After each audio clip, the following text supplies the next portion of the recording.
Hello friends, it's Brandy with Hip Kit Club, and I am so excited to be showing you this simple layout using the June main kit only.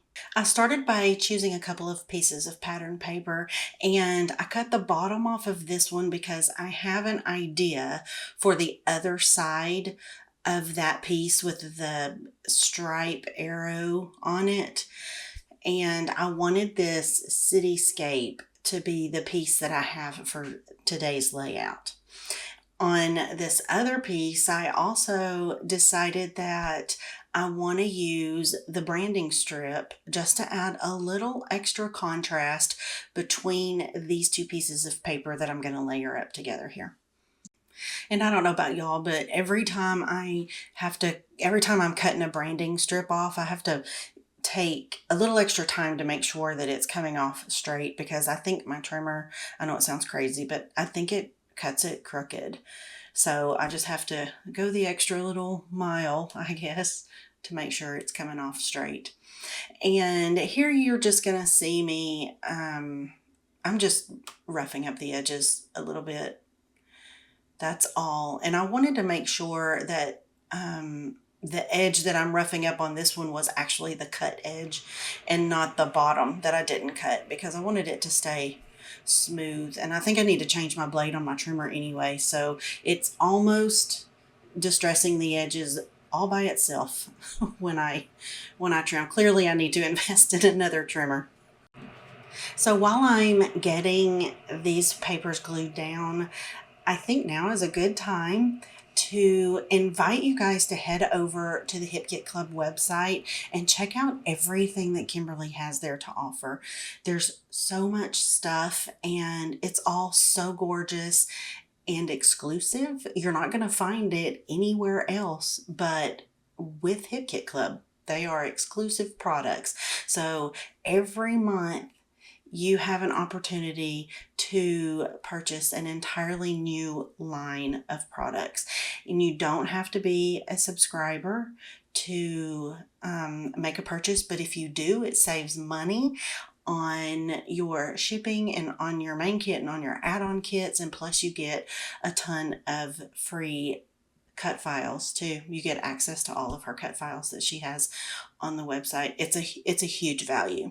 So I invite you to go check that out. Now, what I'm doing here, I wanted to use these gorgeous rub-ons, but I cannot be trusted to use these without cutting the pieces out first, because I will inevitably end up goofing and sticking something down that I don't intend to. So I cut all of the ones that I want to use out first. And this little other cityscape, they could be apartment buildings or just high-rise office buildings, whatever you want them to be. I think they're adorable. Plus, I'm a huge fan of rub-on, so I definitely wanted to incorporate these onto my page. And as I was sticking them down, I decided to leave some of them separated and make other ones touch almost barely, just layered over on top of each other. But I'm not going to make you watch this entire process. So now I have chosen my photographs, and they are pictures of the San Francisco Oakland Bay Bridge. We were driving on top of that bridge, and I snapped a couple of photos. I had previously pulled out some of the cardstock ephemera pieces that I wanted to incorporate onto my layout, and these pieces, oh my gosh, they're so precious. I love them so much, especially if you're a person that likes to travel, or if you just like little short getaways or small adventures in your own town. This kit covers all of that. And earlier this year, a lot of the manufacturers were asking questions about what everybody wanted to see in the kits. And Kimberly listened. She asked the questions. You guys said you wanted travel stuff and you wanted local travel, and she delivered. And a lot of the patterns and the color palette really lend themselves very nicely to more masculine layouts also. And she stayed true to Hip Kit Club style, but brought you guys everything you've been asking for. And I say all of that just to make one point. I don't think that this kit is going to last. So if you want it, now's the time. You better go grab it. Okay, here I'm just working on my title, and I had already just pulled out all of the letters and placed them on that piece of packaging just so I can get my spacing right on them. And now I definitely want to bring in this frame.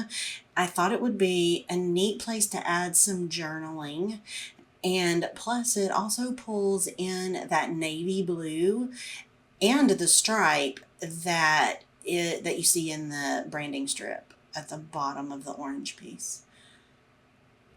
I want to get it decorated, I guess, with the ephemera pieces that I wanted to use on it before I add my journaling, because I don't want to end up covering up anything that I've written. And off camera, I do end up adding the bottom piece that I cut off there to the side of, just to the right of the frame that's already there, so that I can add the date part in there, because I do realize that I didn't leave myself a whole lot of room for journaling, which I don't usually do a lot of journaling anyway, so I don't really need much. If I do it, it's on the back usually, because my handwriting is atrocious. But I decided that I needed to go ahead and just kind of pop it down on this particular page for some reason. And it just felt like the frames were really perfect for that. Now I have to use my tweezers here to get my twine in, and the twine is black. I wish I had a piece of navy, but I wanted to pull in the striped look. But that's it, really, guys. This wraps up this layout. Off camera, I'm just going to kind of take a Sharpie around the edge of the background page and just do a line, because I need a frame on my pages. Most of you guys know that by now. Otherwise, it feels like everything's going to fall off. But here's the up close pictures. Thanks, guys. I appreciate you all so much. Don't forget to like and subscribe. I hope you have a lovely crafty day. Bye-bye.